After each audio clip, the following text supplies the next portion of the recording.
Imagine you're playing a game where the rules change every time you're about to win. You work hard, you save your pennies, and just as you're ready to buy a house, the price jumps another $100,000. You look at your paycheck, then you look at the rent, then you look at the price of a carton of eggs, and you realize the math doesn't add up anymore. So, what do? You stop playing. You take that house deposit and you spend it on a trip to Japan. You buy the $2,000 designer bag.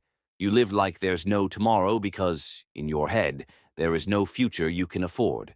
In May 2026, we call this financial nihilism. It's the silent epidemic killing the American middle class. Today, we're going deep into why an entire generation has given up on saving and why the system is designed to make you feel hopeless. The death of the plan. For our parents, the plan was simple. Get a degree, get a job, buy a house, retire. But in 2026, that plan feels like a fairy tale.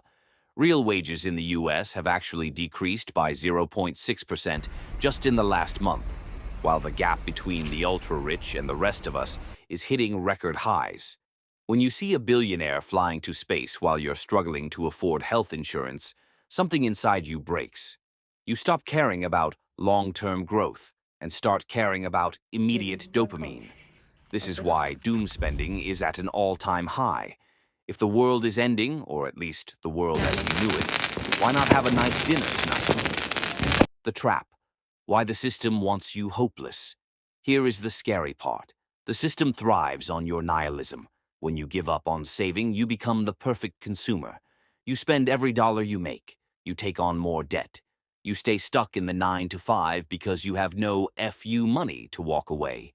Financial nihilism isn't just a vibe, it's a cage. It's the ultimate distraction. While you're out here living for today because tomorrow feels impossible, the big banks and corporations are buying up the very houses you've given up on.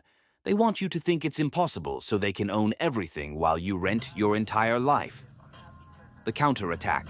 How to win. So, how do you fight back when the math feels broken? Step 1. Recognize the dopamine trap. That $500 shopping spree won't fix your anxiety. It'll just delay it. Step 2. Change the scale.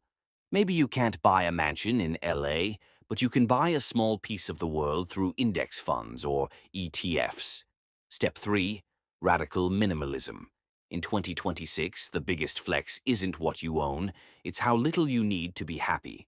Don't let them win by making you give up.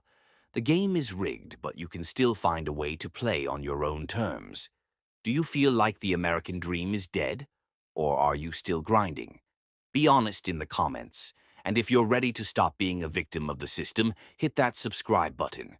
We're building a new dream here. I'll see you in the next one.